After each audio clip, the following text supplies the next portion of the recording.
நான்காவது நாள் கூட்டத்திற்கு உங்களை வரவேற்பதில் பெருமகிழ்ச்சி அடைகின்றோம். Dear brothers and sisters, we take it a great pleasure to invite you on this fourth day for the meetings called Meditations of the Cross.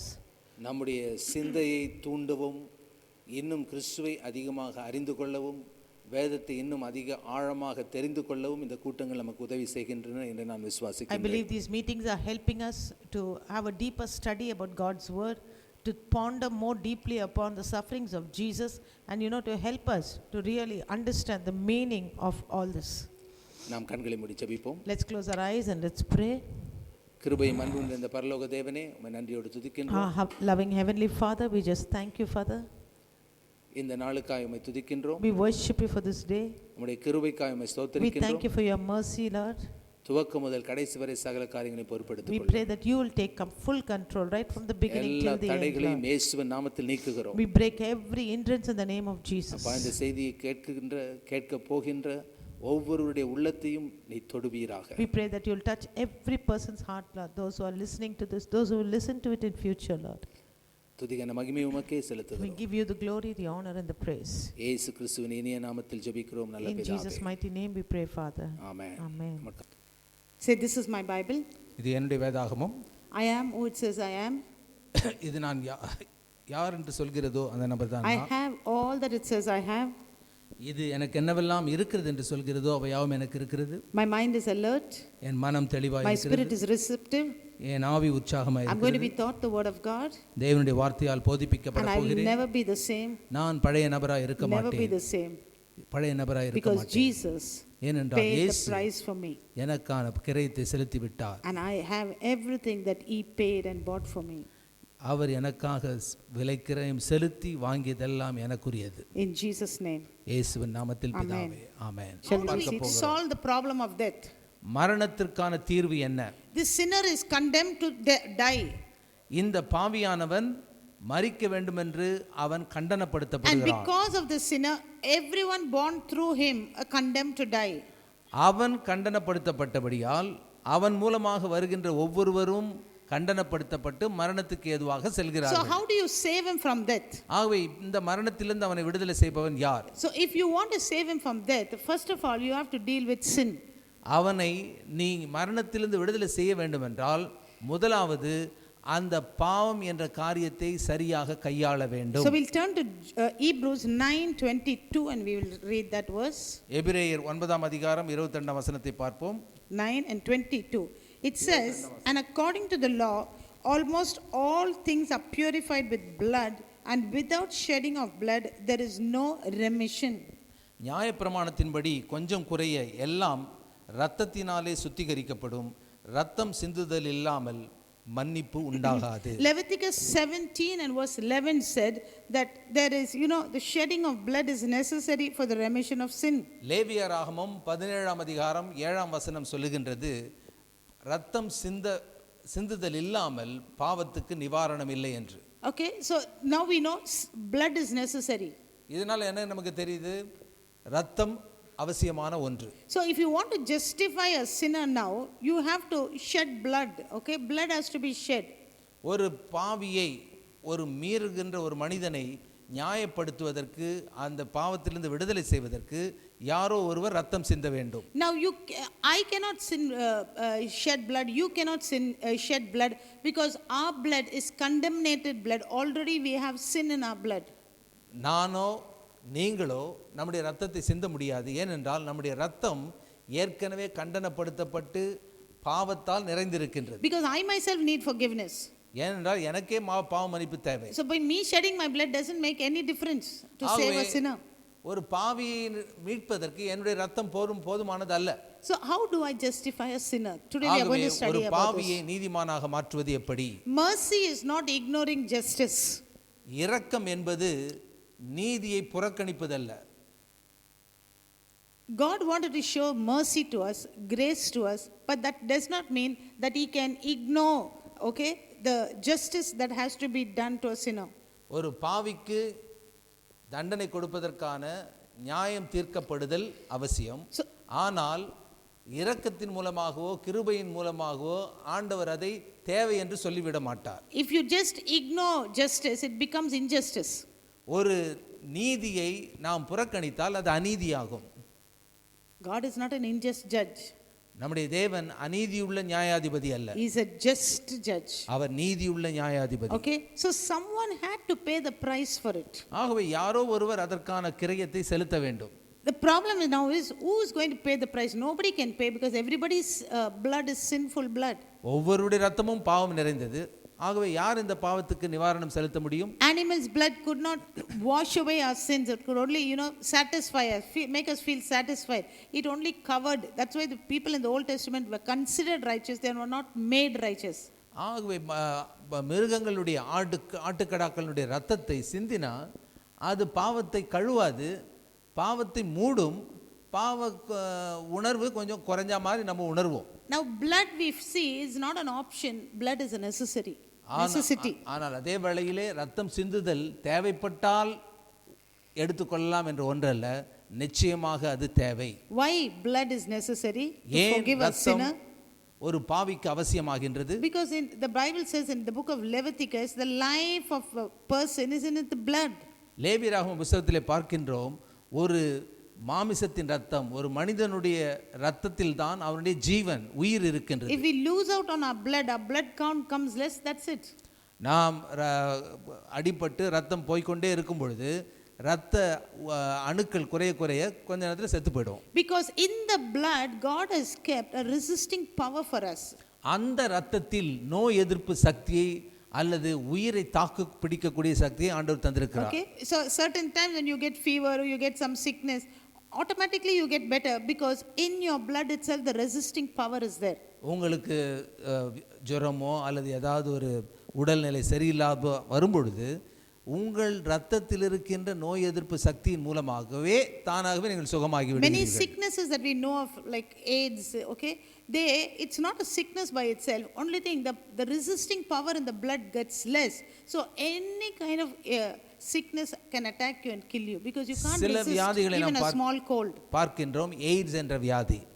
அது சொல்லப்போனால் அது வியாதி இல்லை, அது நோய் எதிர்ப்பு சக்தியே இல்லாத ஒரு நிலை. எது வந்தாலும் எந்த வியாதி வந்தாலும் அவன் செத்துருவான். A small cold can kill him. ஒரு சிறிய சளி பிடிச்சாலும் செத்துருவான். But for us, we get a cold, say, okay, if we take medicine, I'll get healed in 7 days. If I don't take medicine, I will get healed in 1 week. It's like that.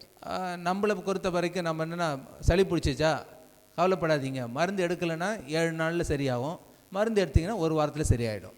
Because we have that resistance in our blood. ஏன் தெரியுமா? நம்முடைய ரத்தத்தில் நோய் எதிர்ப்பு சக்தி இருக்குது. Oh, so that is why a person had to die, a person had to shed blood. Only then death only can justify death. ஆகவே ஒரு மனிதன் சாகும் பொழுது அவன் ரத்தம் சிந்துவதனாலே அந்த பாவம் மன்னிக்கப்படுகிறது. Now my big question is, or everyone's big question is, please, somebody without sin in your blood, come and save us. அநேகருடைய கேள்வி இன்றைக்கு என்னன்னா, பெரிய கேள்வி, பாவமே இல்லாத ஒரு ஆள் வந்து எனக்காக ரத்தம் சிந்தட்டும். In the Old Testament they shed the goat's blood, the cow's blood, the bird's blood, but every time they said, Lord, send a savior, because they knew that animals' blood could not save them. பழைய ஏற்பாட்டின் காலத்திலே பாவ நிவாரணத்துக்காக ஆடுகள், வெள்ளாட்டுக்கடாக்கள், பறவைகள் ரத்தத்தை சிந்தும் பொழுது அவர்களுடைய எதை சொல்லுகிறார்கள்? என்னை காப்பாற்ற இரட்சகரே வாரும் என்று அதை நினைவு கூறுகிறார்கள். ஏனென்றால் மிருகங்களின் ரத்தம் பாவத்தை கழுவ முடியாது. I remember a Tamil poet, a songwriter who wrote a song and said, God has to come as man, only then he can feel the feelings of man. ஒரு கவிஞர் இப்படியாக, ஒரு தமிழ் கவிஞர் எழுதியிருக்கின்றார்.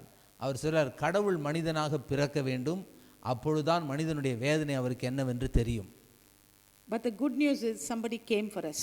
ஆனா நற்செய்தி என்ன தெரியுமா? அப்படி ஒரு மனிதர் ஏற்கனவே 2000 வருஷத்துக்கு முன்பாக வந்துட்டார். That is why we have to go and tell that good news. அதைத்தான் நாம் ஜனங்களுக்கு போய் சொல்லணும். That is why we don't kill any goats and cows nowadays. நீங்க ஆடுகளையோ வெள்ளாட்டுக்கடாக்களையோ மாடுகளையோ வெட்ட வேண்டிய அவசியம் இல்லை. That is the good news that we share. அந்த நற்செய்தி தான் ஜனங்களுக்கு சொல்லுகின்றோம். We don't share news about changing your caste, change your caste and come to my caste, change your religion, come to my religion. That is of no use. ஜனங்களை பார்த்து உன்னுடைய ஜாதியை மாத்தி என் ஜாதியில வா, உன்னுடைய மதத்தை மாத்தி என் மதத்துல வான்னு நம்ம சொல்றது இல்ல. Because in every caste and every religion they have something good and something bad. ஒவ்வொரு ஜாதியிலும் ஒவ்வொரு மதத்திலும் நல்லதும் இருக்குது கெட்டதும் இருக்குது. But the big question here is who can solve the problem of sin? ஆனால் மாபெரும் கேள்வி என்னவென்றால் இந்த பாவம் என்ற இந்த மாபெரும் பிரச்சனைக்கு தீர்வை கொடுப்பது யார்?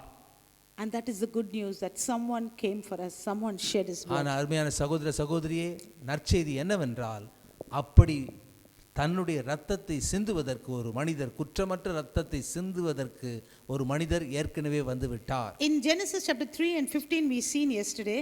நேற்று நம்ம பார்த்த ஆதியாகமம் 3ஆம் அதிகாரம் 15ஆம் வசனத்தை, God here he promised Satan death. தேவன் சாத்தானுக்கு மரணத்தை வாக்கு பண்ணுகிறார். He said, you want to kill my people, I'll send you a person, that person will die and then you don't touch my people anymore. நீ ஜனங்களை கொலை செய்யணுமா, நான் ஒரு ஆளை அனுப்புறேன், அவரை நீ கொலை பண்ணு, அதுக்கு பிறகு என்னுடைய பிள்ளைகளை உன்னால் கொலை பண்ண He says, I முடியாது. will put enmity between you and the woman, between your seed and her seed. உன் ஸ்திரீக்கும் உன் வித்துக்கும் அவள் வித்துக்கும் பகை உண்டாக்குவேன், அவர் உன் தலையை நசுக்குவார், நீ அவர் குதிங்காலை He said, நசுக்குவார். every time you try to bruise, he shall bruise your head and you shall bruise his heel. ஒவ்வொரு முறையும் அவர் உன் தலையை நசுக்கும் பொழுது நீ அவர் குதிங்காலை நசுக்குவார். When you try to take the life of that person, the death of that person is going to kill you.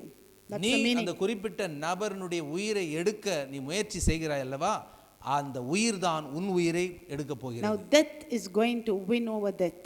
ஆகவே அவருடைய மரணம் உன்னுடைய மரணத்துக்கு மேலாக வெற்றி பெற போகிறது. I'm going to win by death.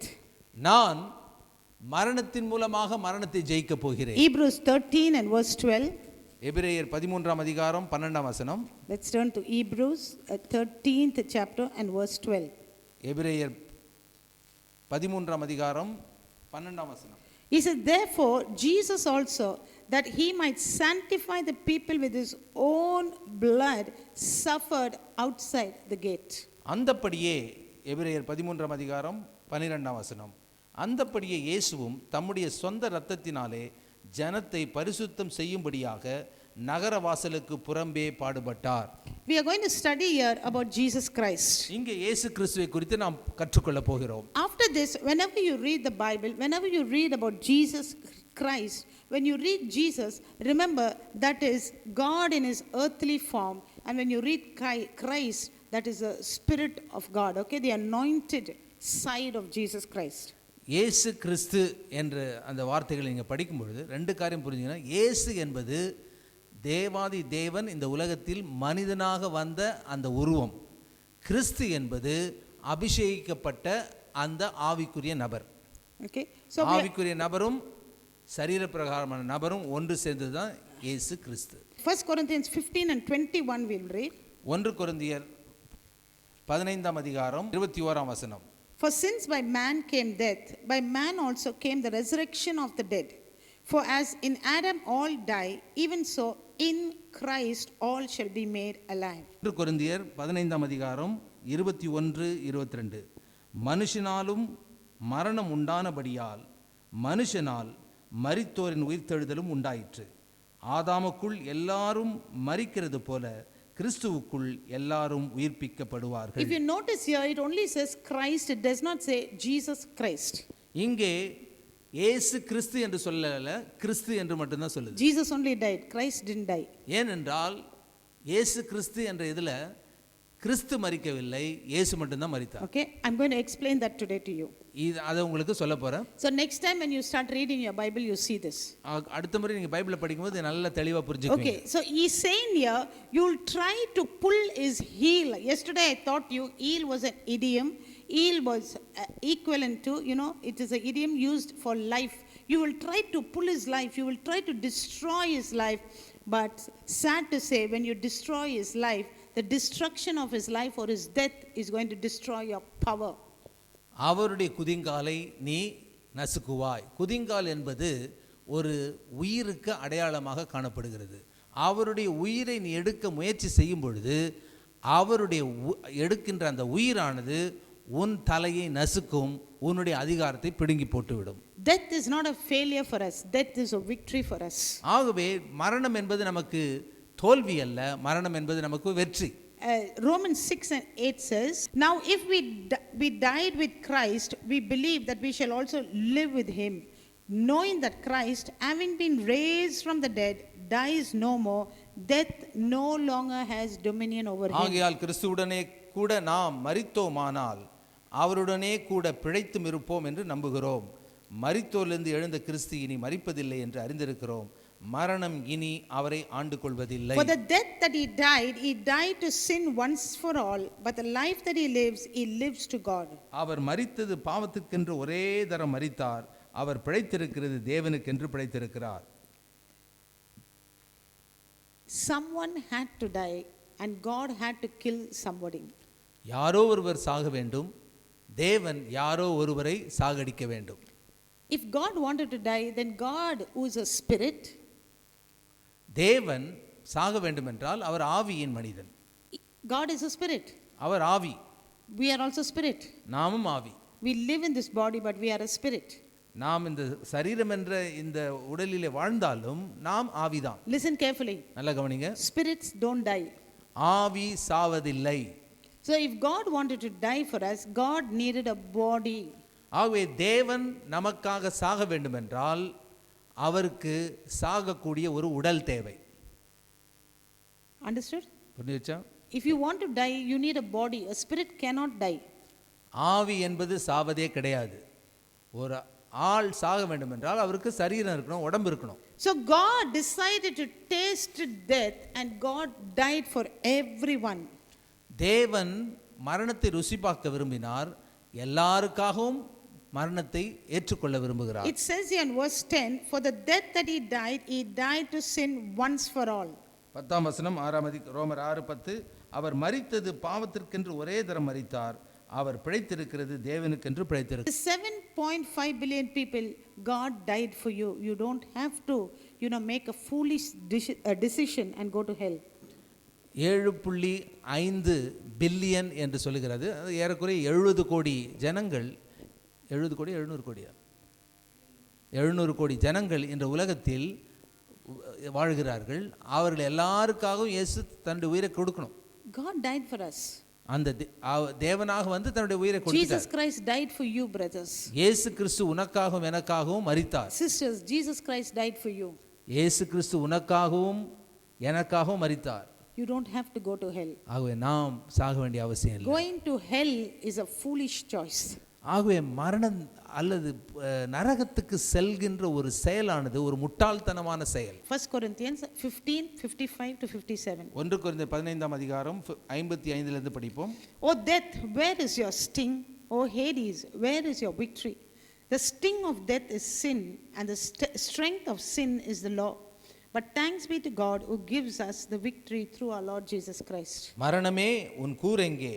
பாதாளமே உன் ஜெயம் எங்கே? மரணத்தின் கூர் பாவம், பாவத்தின் பலன் நியாயப்பிரமாணம்.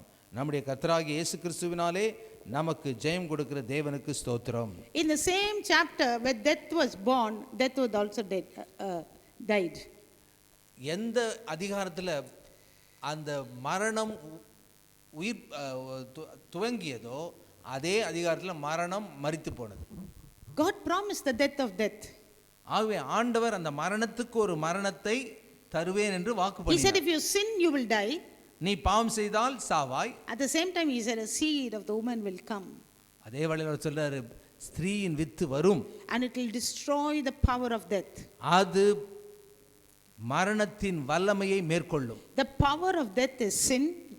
ஆகவே மரணத்தின் வல்லமை பாவம். You can write it down. The power of death is sin. Yesterday we studied, man died, death came not through man, but death came through sin or the act of man. நேற்று நம்ம பார்த்தோம், மரணம் என்பது மனிதன் மூலமாக வரவில்லை, மரணம் என்பது மனிதன் செய்த பாவத்தின் மூலமாக வந்தது. So the power of death is sin. ஆகவே மரணத்தினுடைய வல்லமை பாவம். And the source of sin is rebellion, which is found in the heart of Satan. அந்த பாவத்தினுடைய மூலக்கூறு எங்க இருக்கின்றதால் கீழ்ப்படியாமையாகிய மனிதனுடைய சுவாபத்தில். That's why I often say rebellion, is terrible. ஆகவே தான் முரட்டாட்டம் பண்ணுவது மிகவும் மோசமான ஒரு செயல். When Samuel spoke to Saul, this is what he said. Rebellion, he said, is like witchcraft. ஆகவே தான் சவுலை பார்த்து சாமுவேல் தீர்க்கதரிசி சொல்றாரு, முரட்டாட்டம் என்பது விக்கிரக ஆராதனைக்கு சமமாகும்.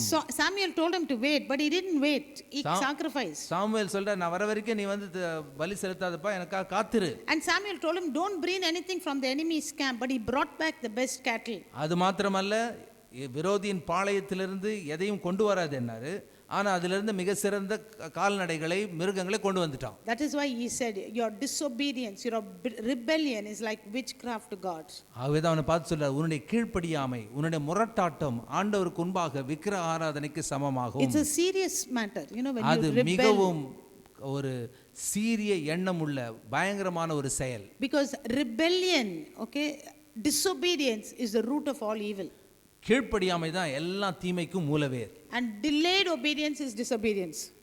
காலதாமதமாக கீழ்ப்படிவது என்பதும் அதுவும் கீழ்ப்படியாமை தான். When God gives you an opportunity, today maybe you are watching me, God is giving you an opportunity, talking to your heart, you are saying, I don't believe all the story. இன்றைக்கு என்னுடைய செய்தியை கேட்டுக்கொண்டு அருமையான சகோதரன் சகோதரியே, இன்றைக்கு உன் உள்ளத்தில் ஆண்டவர் பேசுறார், உன் உள்ளத்தை கொடுன்னு சொல்றாரு. ஆனா நீ என்ன சொல்ற? பார்த்துக்கலாம் அப்புறம். What you are saying, sister, sounds like a very nice fairy tale. சகோதரியே, நீங்க சொல்றது ஒரு அருமையான ஒரு கட்டுக்கதை மாதிரி இருக்குது. But I don't believe it. அதெல்லாம் நான் நம்பல. Whether you believe it or not, my friends, one day you will see the reality of it. நீங்க நம்புறீங்களோ நம்பவில்லையோ, ஒரு நாள் இதனுடைய உண்மை நிலையை நீங்கள் கண்டுகொள்வீர்கள். And this Bible is not a fantasy book. இந்த வேதாகமம் ஒரு மாயாஜால கதை இல்ல. It is not mythology. இது கற்பனை கதை அல்ல. Everything in this Bible is proven historically. இந்த வேதத்தில் சொல்லப்பட்ட ஒவ்வொரு சம்பவமும் சரித்திரபூர்வமாக நிரூபிக்கப்பட்டவைகள். The people that are mentioned in the Bible are real.